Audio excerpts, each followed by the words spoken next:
have hiked out to Cascades Waterfalls. Okay, just under half.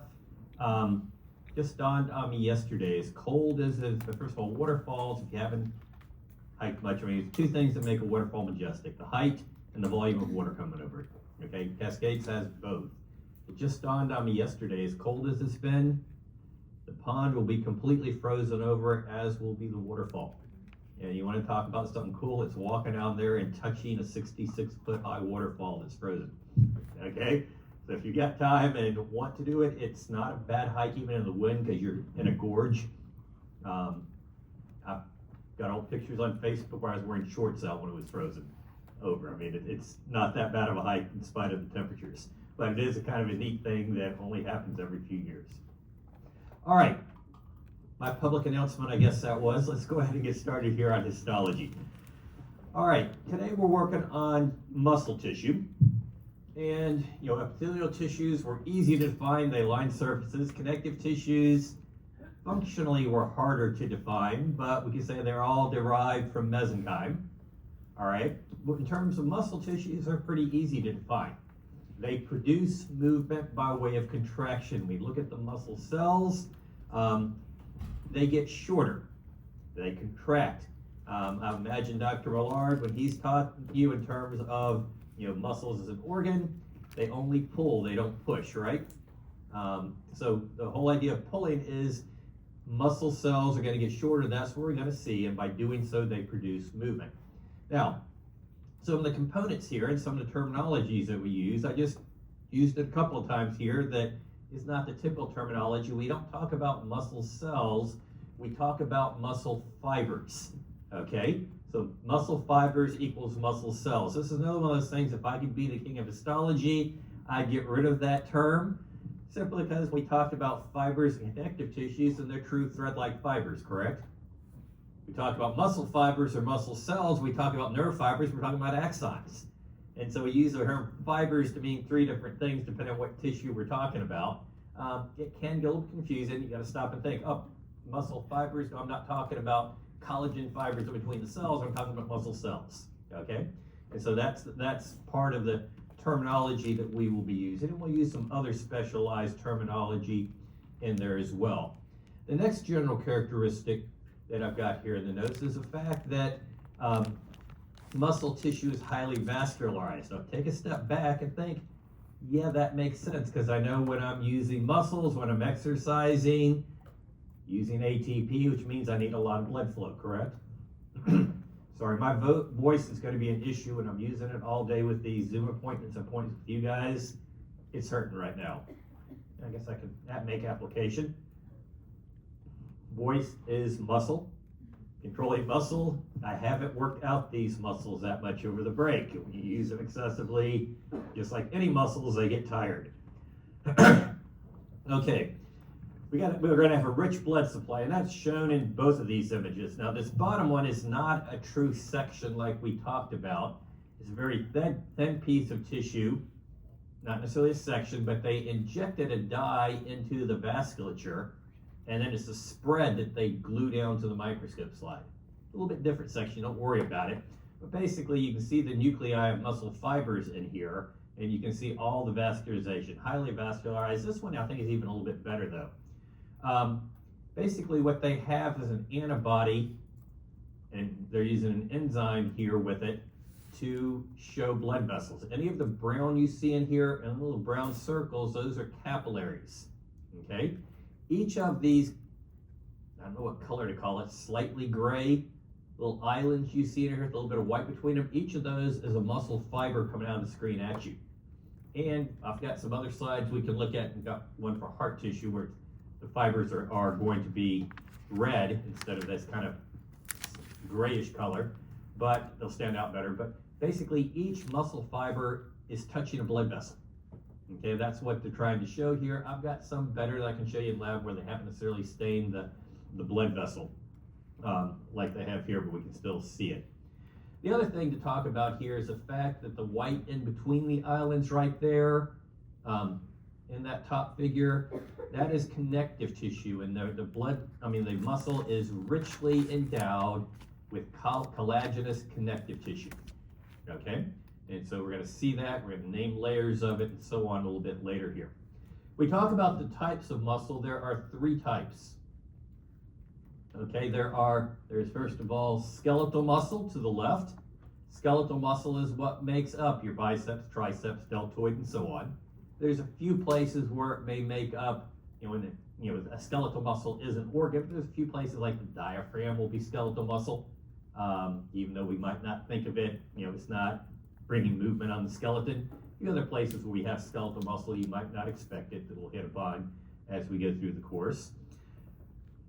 B is cardiac muscle, and as the name implies there, it's found in one place. It's found in the heart. We'll take a look at it, how it's a little bit different, functions a little bit different, and so on. And the last one that we'll take a look at is C in the image right here. That is smooth muscle. And smooth muscle we find primarily as being in the walls of hollow organs. Okay. Stomach, intestines, bladder, any hollow organ you want to think about, just about is going to have smooth muscle in the walls of it. So we'll look at all 3 of those today, and we'll spend most of our time here today on skeletal muscle. Okay, skeletal muscle, as this drawing right here shows, embryonic cells, myoblasts, as we follow it down, they fuse together. Okay, starts off, the underestimating numbers of cells here, but you can see 4 cells fuse to 2, and the 2 fuse into 1. And what we're going to see when we look at skeletal muscle, they are extremely long cells. You're never going to see the end, and there are tons of nuclei in them. Okay, and that's because many, many cells fuse together, not just 4, in order to make them up. Now, we result here, when they fuse together, I've got the term there in the notes. We often refer to it as a syncytium. A syncytium is when cells work together as a single unit, and in this case, they fuse together into a single unit and work then as a single unit.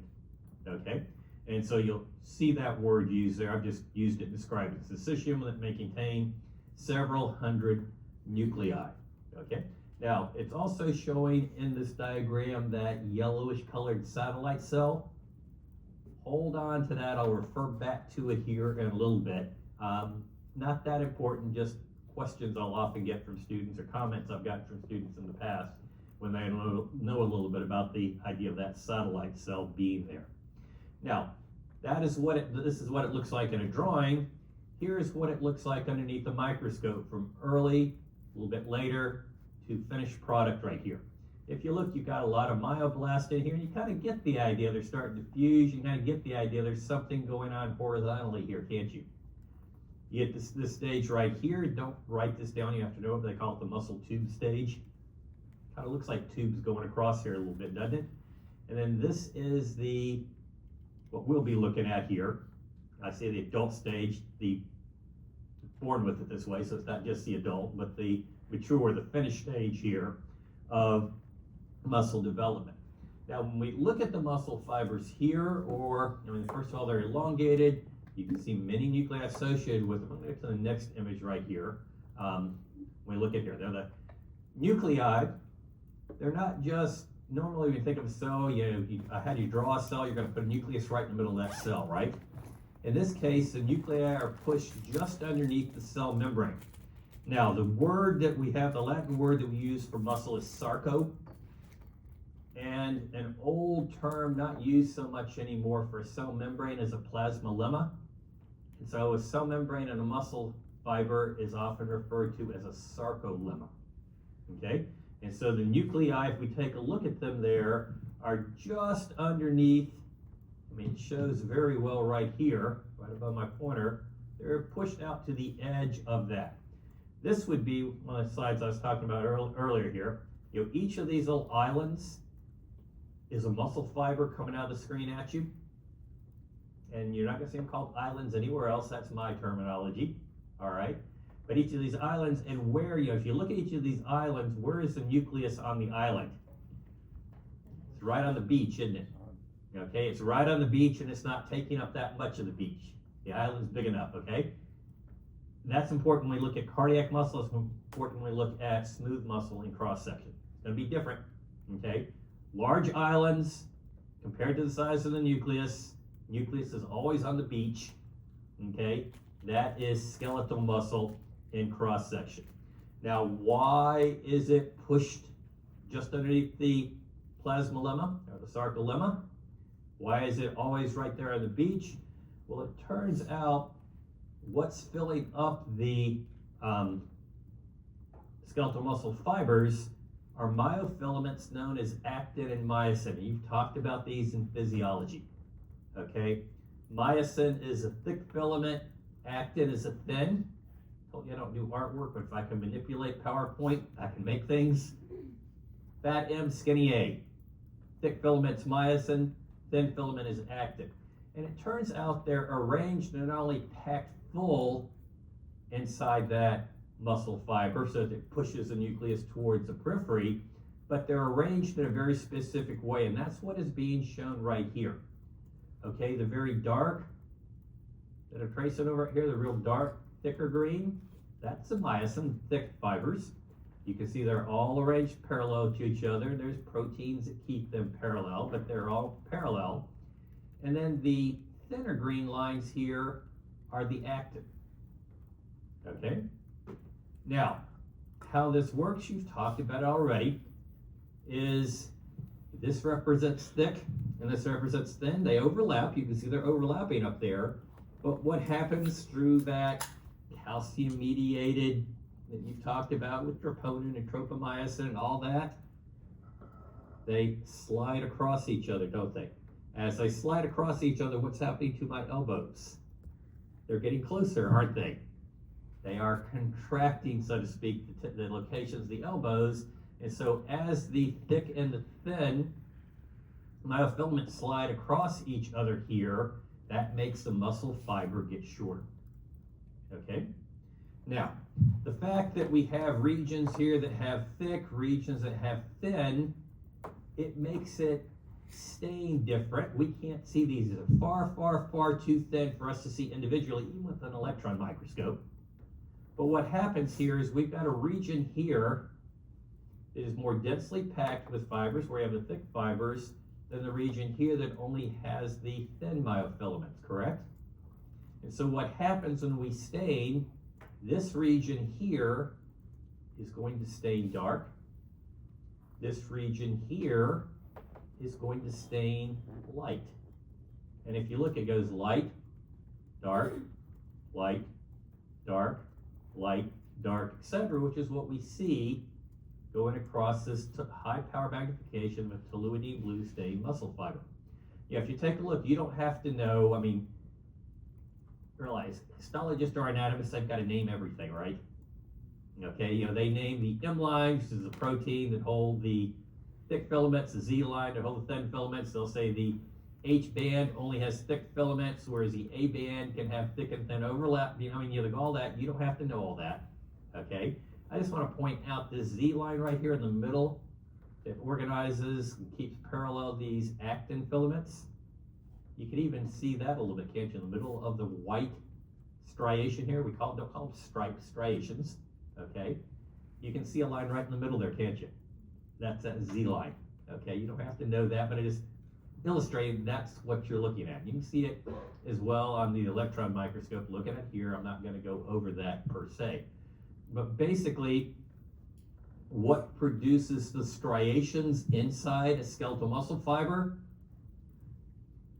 The abundance of the actin and the myosin and the very regular arrangement of it. Okay, if it was just thrown in there like you might throw them in your closet or underneath your bed, it would produce striations. Okay, so there's got to be a lot of them, and they've got to have a very precise arrangement in order to show light, dark, light, dark, light, dark striations in those skeletal muscle fibers. Okay, now the actin and myosin are packaged, they're chock full within them, they're packaged within bundles, and that's kind of showing on this drawing right here. You know, here's a bundle of actin and myosin. You can see the thick filament, thin filament right here. But this is, and it's showing that it pushes, I guess it's not showing, I don't see a nucleus in here, pushes the nucleus towards the outside. The thing I want to show in this image is what else we have here. One, we're going to have a lot of mitochondria, obviously. Makes sense, using ATP, correct? Okay, so mitochondria. The other thing you're going to have is a very modified endoplasmic reticulum. And once again, we're going to change our terminology. Instead of endoplasmic reticulum, it's going to be sarcoplasmic reticulum. And that sarcoplasmic reticulum comes into small tunnels that fuse here with the cell membrane, so that when you have an action potential, you've learned this already a little bit, action potential travel along that membrane right there, it basically goes right into the tunnel, goes into where you've got larger components, larger called cisternae structures of that sarcoplasmic reticulum, goes right into the tunnels through the cisternae, and as the action potential travels through the cisternae, it opens those voltage-dependent calcium channels that brings about the cascade here, the pathway that causes actin and myosin to ratchet past each other. Okay, and so modified ER, I mean, I didn't talk about the mesh network here, just the tunnel and then the cisternae here, but look where they're oriented, right around, they're wrapped around the bundles of the actin and myosin, aren't they? In fact, if you take a look, it's wrapped around right really in terms of the light striation, for the most part, where they are. And so very regular arrangement of that as well. Now, it turns out if we look at muscle fibers, they can have slightly different staining properties. They can differ in their size as well. This is something you probably also talked about in physiology. Talked about red fibers, white fibers, intermediate fibers. Now those names were originally when they're looking at myoglobin content of these. Okay, what is myoglobin? You talked about it in biochemistry, didn't you? Myoglobin kind of looked like hemoglobin, but it was a monomer instead of a tetramer. And basically, hemoglobin carries oxygen through the bloodstream. The myoglobin can reach out and grab it from the hemoglobin and put it inside the muscle fibers. Okay, and what they discovered is that some some skeletal muscle fibers have more myosin. Some have an intermediate amount of myosin. Some have very little myosin. Now we know myosin has a function, so that probably should tell us something about the function of those skeletal muscle fibers, correct? Now that was how they first did it, and hemoglobin is what makes red blood cells red, correct? Myoglobin, you have more myoglobin skeletal muscle fibers, it makes them red, okay? You have very little, it makes them white, okay? The lack of myoglobin makes them white. What they discovered, okay, this is going to be related, oxygen's related then to the ability to use electron transport. You need electron transport to have the Krebs cycle going, right? Glycolysis, you can do that anaerobically, right? Okay, but if I have a lot of myoglobin, that must also have a lot of electron transport components as well as a lot of Krebs cycle components. And so rather than just staining based upon myoglobin, we can stain upon things such as the ATPase of the electron transport cycle. We can pick out an enzyme of the Krebs cycle. Okay? And so originally it's named after myoglobin content. But now when they want to show things, they'll often choose something other than myoglobin to stain because it's all related, correct? That's what I'm driving at here. I'm not asking you to memorize per se. But when you take a look at it, side by side here, different stains.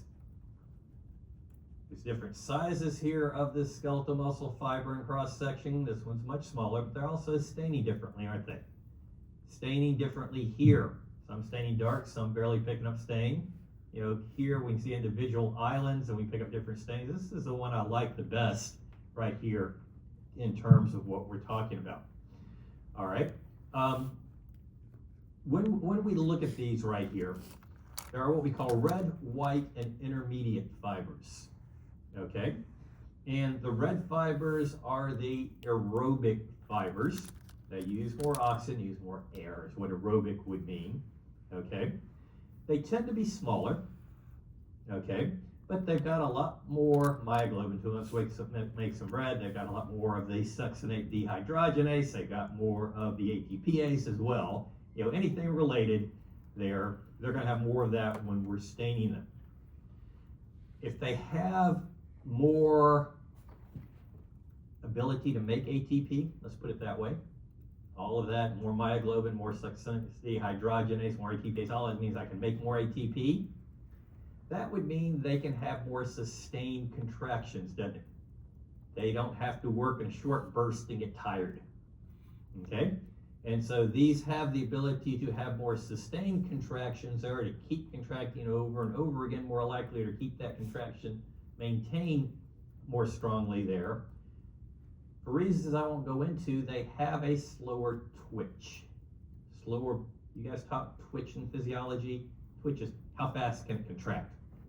And it's always fast, but some are faster than others.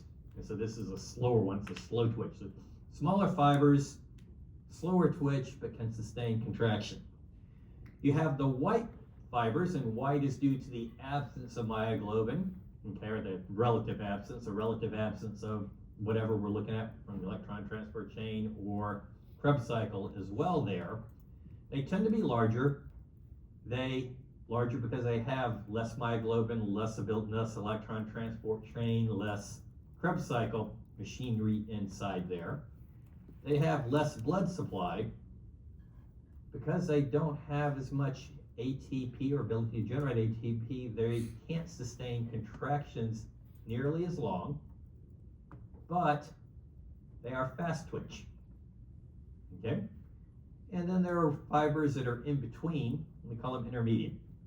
In between in terms of, they have a halfway amount of aerobic machinery and halfway between slow and fast twitch, okay? Now, different muscles have different percentages of these. For instance, your calf muscles, they've got a lot of the fast twitch, easily fatigue. If I stand on, not many balance help at my age, if I stand on my toes on one foot, okay, I'm really working the calf muscles of my left leg, I am beginning to feel a little bit of burn, okay? And if I keep here, it's gonna burn more and more, and eventually I'm just gonna have to, what was that, what caused that burning sensation? You know that. Lactic acid. I'm doing anaerobic glycolysis, aren't I, in those muscles? They don't have the ability to generate ATP, so we'll convert pyruvate to lactic acid. That's what's producing the burn. And I could keep it up for a minute maybe, okay, before it just gave out. I've got a lot of those anaerobic fibers, a high percentage of those anaerobic fibers in my calf muscles, and those tend to be the muscles we have the most of those anaerobic fibers in. Okay, use those examples. On the other hand, take your postural muscles. Take the muscles holding your neck erect. You're not there, Dr. Hill, my neck is burning. Dr. Hill, I don't know if I can keep it up. Doesn't happen, does it? Okay? You have lots of those aerobic fibers in postural muscles, because we keep postural muscles pretty much when we're standing up for hours. They stay contracted, don't they? They don't fatigue so easily. And so that gives you a functional understanding of the different types of muscle fibers there. Let's talk now about the ideas of innervation. First of all, I've got the statement in there, innervation is absolutely essential. If you lose innervation to a muscle, you lose innervation to your biceps. Biceps will atrophy, get smaller and smaller, and eventually die and go away. That's what it's absolutely essential to have innervation to skeletal muscle. It's got to have some type of stimulation going to it. All right. When we talk about the innervation, one of the things we're showing right here, motor neuron coming down, they're just showing two of the axons coming down. The green one comes here and innervates certain skeletal muscle fibers. Blue one comes down here and innervates different skeletal muscle fibers. We talk about something like this as a motor unit, okay? A motor unit is defined as a single motor axon and all the muscle fibers it innervates, okay? And they've got it in the drawing, but it's not really real clear. Each skeletal muscle fiber only gets innervation from one axon. Okay, if you look where they're innervating here, here's one right here innervated by the blue or motor unit, or the blue axon. It doesn't get innervated here by the green one. Same with the green one innervating here. This one's not innervated by the blue. Okay. Now, motor units motor units act. They're called a motor unit because it acts as a unit. Okay. Any action potential going down this blue axon is going to cause all of the skeletal muscle fibers it innervates to contract. Okay, that they're all acting as a single unit. Now, I have talked about this in physiology. Muscle contraction is an all or nothing response. If I've got a dumbbell here with 25 pounds and I'm curling it, let's say I'm using half of the strength of my biceps and brachialis to curl it. What am I doing? Am I using half of my motor units at 100%, or am I using all my motor units at 50%? Yeah, it's going to be, I'm only using half of my motor units at 100% because it's an all or nothing response, correct? Now, if I am stretching, I'm trying to do it and having a hard time here with a maximum weight, I'm now using all the motor units, correct? Not just half of them. That's what we mean by motor unit and recruiting more motor units as I am trying to curl heavier dumbbells. Okay? So that's one of the concepts we talk about here. The other thing is we need to talk about the types of innervation. What you've learned about before is this one right here. That motor, which is what was shown the other, motor axon coming down, innervating on a skeletal muscle fiber. Now, you talked about it in terms of a synapse or the neuromuscular junction, correct? When we look at it histologically and we see it like this, or even here a higher power magnification, we refer to it as a motor end plate. Okay, a neuromuscular junction or a synapse, you've got to have an electron microscope if you're going to see it actually. Okay, what you can see of it with the light microscope referred to as a motor end plate. Same thing, just our view of it. Okay, so don't get caught up when you're reading histology, you talk motor end plates, and never mention neuromuscular junction. Same thing, just a different perspective in terms of how we're looking at it. All right, now, in terms of that, and I should have put A up really up above, underneath motor unit, little a. Talking about these with motor units, how many times does this, sometimes these axons, they come down, they may branch 10 times and go to 10 different muscle fibers. Here they're branching, 3 times and 4 times? Maybe more if we have these other branches coming down. But what I'm pointing out, the size of a motor unit can differ. Single axon, all the muscle fibers it innervates. If you have a lot of branching there, like you might have from your thigh muscles, that basically allows one axon to stimulate a whole lot of muscle fibers, and we're going to find that in muscles that are used more for power. Okay? If we want more precise control, we won't branch that axon. Be one axon per one skeletal muscle fiber. Anybody know where you have the most precise control of muscle, skeletal muscle? In your face? Okay. Okay, so that's a good guess. Face, where in the face? Your eyes. Your eyes, your extraocular muscles. If I keep my head here and I move my eyes one way or the other, I need to make certain each eye is precisely moving the exact same amount, otherwise I'm seeing double vision, correct? 1 to 1. Axons don't branch. One axon, one motor axon, one muscle fiber in your extraocular muscles. Okay? I tell you these things not because I'm going to put that on the test. I tell you these things to illustrate the point.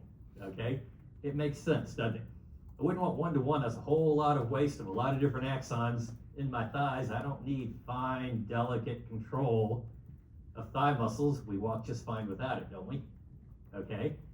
On the other hand, the eyes, yeah, there is a purpose where I want really fine, accurate control of the two different eyes here, so that I don't get double vision. Okay? And so that, think about it, that makes sense. What I want to do now is talk a little bit about the sensory innervation within skeletal muscle. And sensory information, yeah, we do have, regular sensory. We can feel temperature, we can feel pain when you pull a muscle. That's not what we're talking about here, per se. We're talking about the type of innervation that gives us subsensory information coming in that we don't recognize per se, but we utilize. For instance, is a muscle being stretched? Okay, that's something that we'd like to know for reflex to prevent it from tearing. Talked about that, I'm certain, in the neuro course. We need it for proprioception. Proprioception, remember, is you can tell where the body parts are with respect to gravity. Okay, you can have my eyes closed and you can manipulate my arm, and I'd be able to tell you, is it at 1 o'clock, 3 o'clock, 5 o'clock without seeing. You test that on a patient, you literally test it on a finger. Have them close their eyes and move the finger and tell them, is it pointing down or is it pointing out? Proprioception. Muscle tone is going to be important in this as well, we're going to see. And when we're talking about this type of innervation, there's two structures mainly we're talking about here. There's what's called the Golgi tendon organ. I've got it a little bit different in the notes. Encapsulated nerve endings within tendon. Right there. And this is one, I had to search online for an image. I haven't found this in an histology textbook, but basically, this right here can tell you if that tendon is taut or is it loose a little bit. Is it being stretched? Okay. The one that I was asked to cover more detail by the OMM department is this right here called a muscle spindle or a muscle spindle apparatus. Okay. We'll look at it first in the drawing, then we'll look at it here underneath the microscope. It's in muscle. I mean, here's skeletal muscle fibers out here, and then it's got a connective tissue capsule. And inside that connective tissue capsule, there's also muscle fibers in here. We refer to these as intrafusal muscle fibers inside the capsule. That would make all the skeletal muscle fibers we looked at earlier being extrafusal. We don't normally use that term, but they would be extrafusal. If you have a left, you have a right. Okay, and so if you have an intra, you have an extra. But inside, we've got some fibers in here. There's some differences. I mean, they tend to be smaller in diameter if you take a look at them. Not always, but smaller. But you also have in the middle here, all the nuclei get bunched in one place versus spread out just underneath that plasma membrane. Okay, tend to be in one place. And you also have different forms of innervation that you're not finding out here on these extrafusal fibers. Here's what we just talked about, making up the motor units. You don't have to know what these are. Alpha neurons coming in. This is what's making the muscle contract out here. If we take a look at the muscle inside the muscle spindles, it's got an innervation here, gamma coming in, gamma innervation coming in, and it's got two types of sensory information going out. Okay? You don't need to know the names of them. Just understand the motor unit is one type of sensory, I'm going to say of motor input, of innervation input. You have a different type of innervation input to the spindle apparatus here, to the muscle fibers in that spindle apparatus. You also have two different types of sensory output coming out from this spindle apparatus. Okay, let's talk about need for input. Basically, this is going to tell you stretching, non-stretching. It's going to play a part in muscle tone.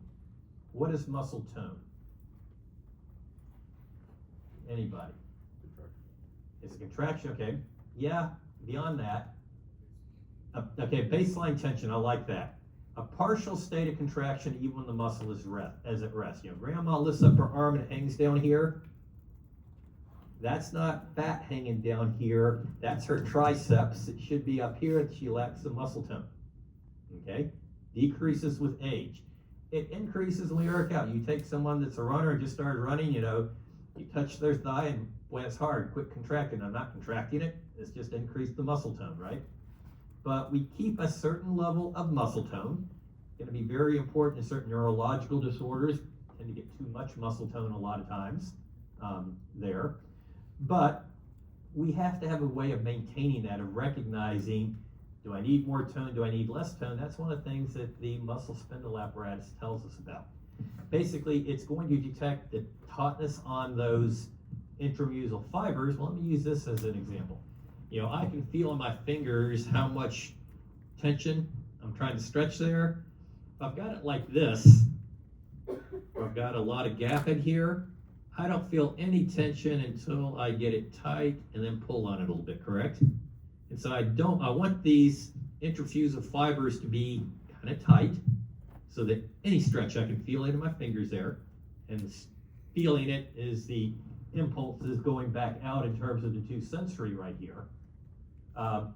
In order to keep it tight, what do I need? I need that gamma innervation, motor innervation up top to just tighten it enough so that it's any slight pull I can now sense it. Okay, does that make sense? Once again, I try to stress logically how these work. Okay, and the reason I asked me to talk about, you're going to learn about an OMM technique where you can reset this. If somebody's having a little trouble range of motion right here, you can do something in 30 seconds that you can measure extra range of motion. Okay, now it's not a permanent extra range of motion, but you can teach the patient, or physical therapists used it all the time to help reset this, reset that baseline there in terms of muscle tone, and increase the range of movement with range of motion within a joint. Okay, that's why they very first year of BCOM came to me and said, Brian, can you make certain you include this, talk about this at the level I'm talking about right here? And then they take it up from there and talk about how it can be manipulated. Okay.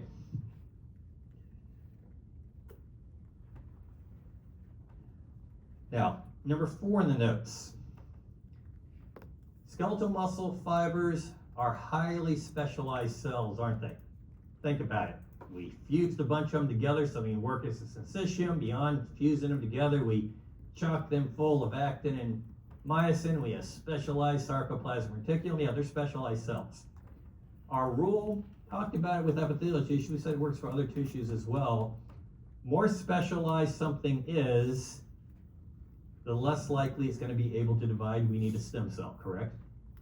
All right. Muscle fibers cannot regenerate. Now, you had looked at their drawing there in terms of them fusing together initially. You had in there a satellite cell, a stem cell, and that stem cell is enough there that you can, just normal wear and tear over a lifetime, how one occasionally dies or whatever, you have enough to replace it like that. But when we have a traumatic injury, I get in a traumatic car wreck and I lose part of my biceps, satellite cells aren't going to replace the part of the biceps, okay? And used to be when I talk about this, because I just would ignore the satellite cells, you're going to think, I know Dr. Hill, I worked in the lab, worked on satellite cells, and their stem cells can replace, you know, the striated muscle cells. No, I mean, they replace it in small amounts. I mean, 1 or 2 you lose a year, okay? Not when you're losing tens of thousands. Okay, now, can I do anything about that bicep? Yeah, I can work out and the remaining cells can get larger. Okay, I can just pack more actin and myosin inside the cells that are there. They'll hypertrophy to give me back the strength, may not give me back the shape. Okay, might still see an indentation or abnormal shaped biceps there. But muscle fibers can't regenerate, not enough stem cell to go beyond normal occasional death of skeletal muscle fibers. Okay? Let's talk here then about the hierarchy of the organization of it. All right, if we take a look, this is, let's keep been talking biceps, looks like biceps. We're going to say this is your biceps dissected out, and then we've cut out a portion of it here. if we look, these little brown islands we see in here with the white surrounding them, those are individual skeletal muscle fibers. Okay? What's the white surrounding each island or delineating each island there? I already said it was collagenous connective tissue. We're going to give it a name right now. That's going to be called the endomysium. Okay, endomysium is connective tissue that surrounds individual muscle fibers. Okay, now if we take a look, got a bunch of skeletal muscle fibers in here at the point, but then we have a thicker layer of connective tissue separating this bundle from this bundle from this bundle, correct? Each bundle is going to be what we call a fascicle. I'm giving the plural there, but fascicle. Fasciculi if we're talking plural, but don't worry about that. And that thicker layer of connective tissue is called a perimysium.